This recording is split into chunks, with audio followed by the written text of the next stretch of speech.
Welcome back, everyone, to another recap of Deadlock Fight Night. Last week, in the EU portion of the broadcast, we had all the kings of Europe here, both past and present. Buff enjoyers, Pojilaya Skumbriya, and of course our current champion, DMS. We kick things off with a rematch of the Week 3 money match. Going into the draft, Buff enjoyers decide that they don't want to deal with the split push potential of Mirage. Meanwhile, Pojilaya Skumbriya, knowing that they have 2 picks, go for a throwaway ban of the pocket, allowing them to secure both Grey Talon and Wraith. The bloodbath really kicked off around the 9-minute mark, where we see Listic getting caught out as he looks for an engage onto Hardeki. Listic ends up paying the price, though, as he dies early in the fight, but manages to respawn back in time to continue the fight and secure a 3 for 2. Looking like they're in decent shape here, but it is absolute chaos Greek in the Google trying to run people down, and that's going to be extremely problematic, slowing them down as he connects those little stuns. So much damage, pushing them all the way back. Might find another one here, comes out of the Google, and there goes the wall as well to block off the line of sight, and they're going to force them back, actually. Kaz taking down Demoff is going to root up Enjoy to some extent as they're falling back into more defensive positions, but another 1v1 here, 7 against the Infernus. Sergi able to keep himself up here and just keep the chase continuing, and out of the sky, Listic in with a vengeance. After letting the first urn go for free, Pojilaya Skumbriya looked to make up for it by ganking lane 4. Actual fight here on this 4th lane, and this is not looking good right now for Buff Enjoyers. They get caught, there is the lift, and concussive combustion might allow somewhat of an escape potential for Sergi, but he is now trapped in this little church, and I don't think there's any way to escape this one. It's surrounded. Buff enjoyers decide that turnabout is fair play. After getting ganked on lane 4, they prove that they can do that too, as they get a successful gank on lane 1. Players are pushing that first lane. In comes the gank, and it is looking fantastic here for Buff enjoyers. This is, in fact, looking way too clean, Jason, for them. Yeah, and what are they going to do off the back? Let's maybe look for the urn, maybe look for a mid-boss so they get themselves 2 quick kills. Trying to big brain the turn-in, MKLS gets caught trying to teleport over the lane 4, and PS deny the turn-in. Meet each other here because they're both going to the teleport at the exact same time, and there we go. He actually might get caught here, MKLS. They take the 1v1 against Sunset. No. Getting a catch on the Sunset means it's go time for Buff enjoyers to look for the mid-boss. Here comes Sunset on the Wraith, and there's the lift. Able to bait out the stone form just previously to set up that lift against Piggy. Wonderful stuff. Oh, here comes Listic though. If it's all traded, it's not. Oh my god. Yeah, the rescue beam! Flying through the sky. What is happening? Motto, Zanya's back though, so he could cancel that out. This is going to be a really risky move, but it could pay off dividends for Buff enjoyers if they can lock this down. Yeah, no Ivy here as well is actually somewhat annoying because Ivy's supposed to be one to really good at controlling space at the mid-boss area, so definitely some trade-offs, but it does appear that this rejuve is going to Buff enjoyers. MKLS opens up the fight with a great swap on the Hardeki, as Buff enjoyers look to finish the game.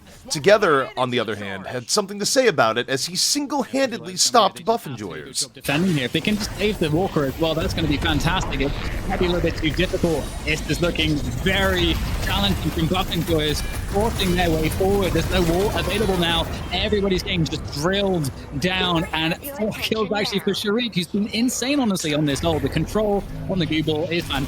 It's just bouncing off the head of the Walker to claim a second. And off of the rejuve, they've lost 0 players, picked up 2 Walkers, and now have a decisive lead. This is a problem for Pojilaya Skumbriya. Semi-smart though, they did send out Sunset and Taz to actually go push some lanes here. Sunset's gonna be committed onto lane 1 here, but he needs to get back extremely quickly. The swap comes in perfectly on Taz. Is the fall gonna be there though, as their ethereal shift comes in, and they're gonna have every player they possibly can to lock this in. This actually might be Buff enjoyers closing out the game right now, especially with Pojilaya Skumbriya being staggered like this. Yeah, this is looking very problematic. Obviously, with the rejuve still up, they can just commit into this. They don't care at this point if they're going to lose some players. They might just be able to end, just as you said. Now Patron transforming into the weaker Patron as the Grace comes in. Sunset trying to do the damage. Here comes the cast, the lift. The damage is going out there, but they are yet to pick down any players. Pojilaya Skumbriya are the one losing bodies at the moment, as there is yet to be a rejuve that is been utilized here by Buff enjoyers, continuing to put the pressure on. And now the weakened Patron is in trouble, completely exposed, and just like you said, Jason, this might be it.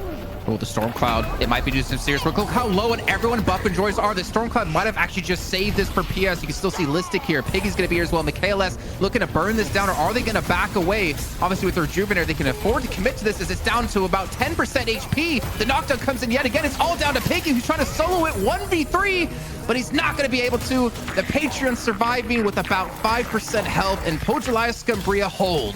With the weakened patron already being so low on health, Buff and Joyers simply respawn back in and zerg it down, giving them a chance at taking back the crown from DMS. Well, you can see Zanya going in for an ultimate, but his team's not there and just gonna rush it down. They're like, forget you, Pojilaya Skumbriya. We're gonna take the patron, and we're gonna take a chance to redeem our crown here in EU. DMS do not want to go up against the scariest paradox in EU, as Buff and Joyers take a page out of Pojilaya's book, doing a throwaway ban of Pocket to ensure that they get both Grey Talon and Mirage.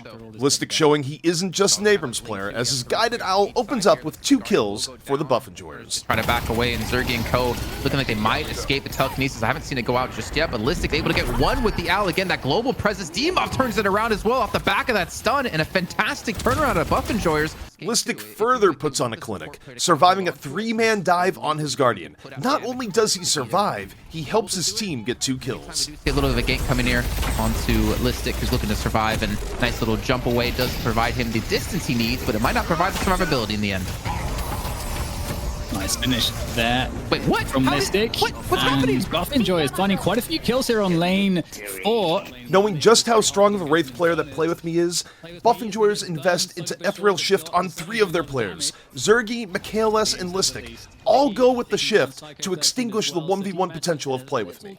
Being down 17k and realizing that Buff and Joyers may have overstepped, DMS picks up 3 quick kills to catch right back up. Absolutely shred them if he gets himself in the right position. The Storm God comes in, as you mentioned before, and DMS do get the 2 initial kills, taking down the carriers with Listic and Zergy now out. Can DMS close out the rest of this fight? Even Shuriken extremely low, looking to puddle punch himself away. Saf takes him down. Play With Me finally picks up Curse, allowing him to 1v1 anyone in the game, as DMS force an engagement at the urn, knowing that Play With Me can grab free walkers. As they continue to fight over this one. See Stoneform going in, look for the stun. Last stand coming in as well here. Demob looking for a ton of damage. You can see the damage just racking up left and right. Play With Me in the meantime is going to continue to push out lane 3 while the fight continues here for the urn turn in. A great charge comes in, locks in Demob, and the rescue beam pulls him away, but he's down to about 200 HP. Yamato in right hot pursuit takes him down. DMS able to get 2 quick eliminations here. Ethereal Shift comes in for Zergy, still looking for that 1v1 against Wolfie, and he's eventually able to pick it up before he does get secured. And Play With Me during all this gets another walker down, finally unlocking that extra flex slot for DMS. With getting a kill on Listic, DMS look to take the mid-boss as Buff and Joyers have to contest. But not only do DMS get mid-buff and 5 kills, they also take down the shrines and turn in the urn for a massive soul lead. Who's going to be able to get it? It is, of course, DMS. They're able to defend the Rejuvenator. There comes the shelter to keep everybody happy and safe and all regenerated. And they're going to be able to finish off the rest of the players here from Buff and Joyers. The Buff and Joyers catch out Play With Me inside the DMS jungle, but unfortunately, the 40k soul lead is just way too much to overcome as DMS closes out the first map. It's going to be breaking off. And Play With Me taking a lot of damage immediately, but I don't think they're able. Are they able to burst him down? No, not as good. The other way around. Piggy and McKayless going down out of the fight very, very early on here, leaving Buff and Joyers in a very weak position. It's snowballing out of control. Buff and Joyers now just down to 2 players as they try to run for their lives. I'm going to stop them. It's Listic and Shuriken. If they were somehow able to do it, it would be probably the greatest single-handed play I've ever seen in Deadlock, but that's going to be it. DMS surprising. Going into our second match, Buff and Joyers decide to change their ban as they take away the Play With Me Wraith. However, as we've seen in past fight nights, his haze can be just as scary. Play With Me spends a lot of his early game soaking souls between lane 1 and lane 2. Around the 8-minute mark, he turns that soul lead into impact around the map. Kill early on indeed, with the help of the Kelvin and the Viscous, and this is what we're talking about, an active haze in the early game, helping to get kills and still farming everything. Psycho on the Abrams catches out an overextended Listic, allowing DMS to take 2 free kills. Gotta really respect this. good charge coming through. You can see how low he drops as well. The soul change comes through, but it's not really going to matter too much. It's just too much damage there. With both teams trading out walkers, DMS decides to go for the mid-boss. An amazing frozen shelter of Hapex denies the steal as both teams disengage. It's already extremely low, and I don't see Buff and Joyers contesting this. They're immediately on the hot pursuit to get here as quick as possible, and it comes down to Piggy with a big stun to potentially go for the steal. Oh, huge problem, and there is the frozen shelter to deny any possible steal. And there it goes, DMS collecting the rejuvenation. With the lead being over 10%, DMS know that they would have to turn the urn in enemy territory. Instead, they push down another walker, unlocking a flex. Get every single walker off the rejuve here. In goes Izagi trying to do the damage there. Oh, Flame Dash not able to get out of dodge in time. And this is lane 1 walker going down. Playing the economy game, Buff and Joyers close the lead down to 6k by getting another urn turn-in. Coming through, and now the gap is closing. It's actually 6k difference now, Jason. Knowing they took the last mid-boss with ease, DMS set up for a second. An early frozen shelter, though, prevents the guaranteed pickup as Buff and Joyers steal it away, but lose all 6 players for it. The frozen shelter out of Happiness was perfect last time to not allow Piggy to steal it, since he just landed on top of that. And boss going to be dropped on HP. Affliction comes out. I think it only catches like onto 1 realistically here. And there's the frozen shelter without the rejuvenator coming down. Indeed, it's popped quite early here. Now the rejuvenator is going to fall. Nobody's dead just yet for either side. Is there anything left to try to steal this? Concussive combustion is popped. Here it comes. Is the steal going to happen here? And it will. Buff enjoyers. Maybe not out of this just yet. The Storm Cloud coming in for the extra damage from Wolfie. That is going to wipe 4, or rather 5 of the 6 players for Buff enjoyers. And Listic is not long for this world, but they stole the rejuve. Was it worth it, Jason? I want to say almost yes, because if DMS get the rejuvenator there, I feel like you almost just lose the game. DMS showing their macro play as they send Psycho with the urn towards the turn-in.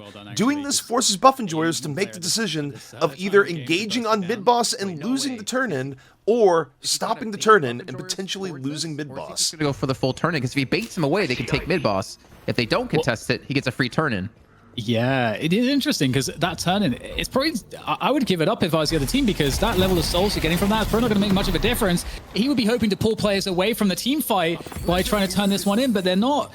But right now, for Buff enjoyers to make good use of this, they have to either turn on the Abrams and kill him, or they have to take the team fight whilst Abrams is not there. After getting the turn-in, DMS force the full team fight at mid-boss, and they sweep it, 5-0. Once again, remaining the kings of Europe. Trying to finish it off. Frozen Shelter comes down to try to block this Rejuvenator. It gets stuck in the Frozen Shelter. Seismic Slam is in. And is there a steal? Oh, okay. This time DMS, they'll lock it down, lock it in. The Rejuve is for them, as they can now charge their way forward, quite literally. Weak running. Michaela's going to be caught out. The charge not going to land, and he will fall, and that's going to do it then. DMS have defended their title against the previous champions of Buff enjoyers and hold on for a second week victory.